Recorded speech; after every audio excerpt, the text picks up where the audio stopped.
Hello guys, welcome back to my YouTube channel ജിന്നീസ് media. ഇന്നത്തെ video എന്ന് വെച്ചാൽ ഒരു study table makeover video ആണ്. സ്കൂളൊക്കെ തുറക്കാറില്ലേ, അപ്പോൾ ഒന്ന് മേക്ക് ഓവർ ചെയ്യാൻ വിചാരിച്ചു. ആൻഡ് ഇത് ബർത്ത്ഡേ ഗിഫ്റ്റായി കിട്ടിയ കുറേ സാധനങ്ങളൊക്കെ ഉണ്ടായിരുന്നു. അതൊക്കെ കൂടി ഒന്ന് ഉൾപ്പെടുത്തി നമുക്ക് ഒരു സ്റ്റഡി ടേബിൾ മേക്ക് ഓവർ ആക്കാം. പിന്നെ എസ്തെറ്റിക് സ്റ്റഡി ടേബിൾ ആണെന്ന് എനിക്ക് നല്ല ആഗ്രഹമുണ്ട്. അതുകൊണ്ട് തന്നെ കുറച്ച് എലിയൊക്കെ പറിച്ച് കൊണ്ടുവരേണ്ട അവസ്ഥയാണ് ഗൈസ് എന്ന് ഞാൻ പറയില്ല. കാരണം എൻ്റെ കഴിഞ്ഞ ബർത്ത്ഡേക്ക് കിട്ടിയ കുറച്ച് പ്ലാന്റ് ഉണ്ട്, അത് ഞാൻ ഇതിൽ വെച്ചിട്ടുണ്ട്. ആൻഡ് ഫസ്റ്റ് തന്നെ ആദ്യം തന്നെ ഞാൻ മുകളിൽ ഒട്ടിച്ച് വെച്ചിട്ടുണ്ടായിരുന്നു. അത് ആദ്യം തൊട്ടേ ഉണ്ടായിരുന്നു. പോസ്റ്റേഴ്സൊക്കെ ഞാൻ ഒട്ടിച്ച് വെച്ചിട്ടുണ്ട്. ഞാൻ വരച്ചതാണ്, ഒട്ടിച്ചതല്ല.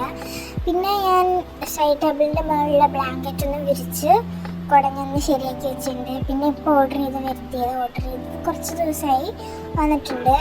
അത് അതിൻ്റെ ഉള്ളിൽ ഞാനൊരു ക്രയോൺ വെച്ചിട്ടുണ്ട് ഒരു വെൽപ്പിൽ. അടുത്ത വെൽപ്പിൽ ഞാൻ ഇതിൽ ഭയങ്കര ലാഗാണ് ഗൈസ്. കുറേ സ്കെച്ചൊക്കെ എടുത്തിട്ടുണ്ട്, മാർക്കറൊക്കെ ഞാൻ അതിൽ ഓരോരോ ഹോൾഡറിൽ വെച്ചിട്ടുണ്ട്. ആ മാർക്കർ അടിപൊളിയായിട്ടോ, ഞാൻ യൂസ് ചെയ്തിട്ടുണ്ട്, റിപ്പീറ്റൊന്നുമില്ല. അങ്ങനെ 2 കള്ളി ഉണ്ടായിട്ടും ഈ ഓർഗനൈസർ അത് കൊണ്ടിട്ടുണ്ടായിരുന്നില്ല. അടുത്ത വീട്ടിൽ ഒന്നിൽ ക്രയോൺ വെച്ചപ്പോൾ ഞാൻ അടുത്തയിലായിരുന്നു മറ്റത് വെച്ചിട്ടുണ്ടായിരുന്നത്. എന്നിട്ടും അതിൽ ഒന്ന് കൊള്ളുണ്ടായിരുന്നില്ല. എന്നിട്ട് ഞാൻ ക്രയോൺ വെച്ചാൽ ബ്ലാക്ക് മാത്രം ഇടുകയാണ് ചെയ്തത്. ആൻഡ് ഇത്രയും മാർക്കർ ഇനിയും ബാക്കിയുണ്ട്. എനിക്ക് ക്രയോൺ എന്നാണ് വരുന്നത്. ഞാൻ എന്താ കാട്ടുക, കാരണം ക്രയോണാണ് കൂടുതൽ പിന്നെ ഉപയോഗിച്ച് പൊട്ടിച്ച് കളഞ്ഞിട്ടുള്ളത്. ഇത് പൊട്ടിക്കാൻ പറ്റില്ലേ, ഭാഗ്യം. ഞാൻ പറഞ്ഞ പോലെ ഒക്കെ ഞാൻ ആക്കി വെച്ചിട്ടുണ്ട്. ബ്ലാക്കും പിന്നെ ഒരു മാർക്കറും, വേറെ മാർക്കർ കേട്ടോ, നെയിംസ്ലിപ്പിലൊക്കെ എഴുതുന്ന മാർക്കർ ആക്കി വെച്ചു.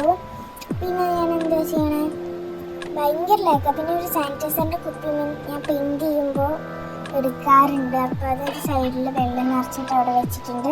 പിന്നെ എൻ്റെ പൊട്ടിയ ചില ക്രയോൺസൊക്കെ ഉണ്ട്, അതും ഞാൻ അതിൻ്റെ ഉള്ളിൽ വെച്ചിട്ടുണ്ട്. പിന്നെ കുറേ സ്കെച്ച് ഈ സ്കെച്ചൊക്കെ എൻ്റെ വീക്ക്നെസ്സാണ്, സ്കെച്ച് ക്രയോൺ. അതൊക്കെ ഞാൻ എടുത്തിട്ടുണ്ട്. എന്നിട്ട് അതൊക്കെ അതിൽ ക്രയോൺ വെച്ചതിൻ്റെ അപ്പുറത്തിൽ ഞാൻ വെച്ചിട്ടുണ്ട്. ഒരു കളർ കോമ്പിനേഷനായിട്ട് കിട്ടില്ല. അപ്പോൾ ഞാൻ ഈ സ്റ്റഡി ടേബിളിന് മാച്ച് ആയിട്ടുള്ള കുറച്ച് ക്രയോൺ എടുത്തിട്ട് സ്കെച്ച് എടുത്തിട്ട് ഞാൻ അവിടെ വെച്ചിട്ടുണ്ടായിരുന്നു. ഒരു റെഡ് പിങ്ക്, ഗ്രീൻ, യെല്ലോ അങ്ങനത്തെ കുറച്ച് കളേഴ്സ് എടുത്ത് അവിടെ വെച്ചു. പിന്നെ ഇതൊരു ടൈം പീസാണ്. ഇത് എത്ര മിനിറ്റിൻ്റെ എത്ര സെക്കൻഡ്സിൻ്റെ ആണെന്ന് എനിക്കറിയില്ല. ഓക്കെ, പിന്നെ ഇതാണ് ഞാൻ പിന്നെ പ്ലാന്റ്. ഇത് ഞാൻ ആദ്യം സ്റ്റഡി ടേബിളിൻ്റെ ഒരു സൈഡിൽ വയ്ക്കാൻ വിചാരിച്ചു. പിന്നെ ഞാൻ അതിൻ്റെ മുകളിൽ തന്നെ വെച്ചു. എൻ്റെ മുകളിൽ വെച്ചിട്ട് എനിക്ക് നല്ല ഇഷ്ടമായി. പിന്നെ ഈ ഡെക്കർ ഞാൻ ഉണ്ടാക്കിയതാണ്. ഇതിൻ്റെ വീഡിയോ ഒന്നും ഞാൻ ഇട്ടിട്ടില്ല എന്നാണ് എൻ്റെ വിശ്വാസം. ചിലപ്പോൾ ഇട്ടിട്ടുണ്ട് തോന്നുന്നു. പിന്നെ അതാ ഫോട്ടോസൊക്കെ വെച്ചിട്ട് ലാസ്റ്റ് ഞാൻ കളർ ലൈറ്റൊക്കെ കൊടുത്തിട്ടുണ്ട്. ഇതിന് 3 തരം ലൈറ്റ്സ് ഉണ്ട്. അപ്പോൾ ഇതിൽ ഞാൻ വാം ലൈറ്റാണ് കൊടുത്തിരിക്കുന്നത്. ആൻഡ് ലാസ്റ്റ് ഇങ്ങനെയാണ് ഗൈസ് നമ്മുടെ സ്റ്റഡി ടേബിൾ വന്നിരിക്കുന്നത്. ശരിക്കും പറഞ്ഞാൽ എനിക്ക് നല്ല ഇഷ്ടപ്പെട്ടു, കാരണം മുന്നത്തെക്കാട്ടിലും എത്രയോ മെച്ചമാണ്. എനിക്ക് നല്ല ഇഷ്ടപ്പെട്ടിട്ടുണ്ടായിരുന്നു. ആൻഡ് ഓക്കെ, അപ്പോൾ നിങ്ങൾക്ക് ഇഷ്ടപ്പെട്ടിട്ടുണ്ടെങ്കിൽ പറയാം കേട്ടോ.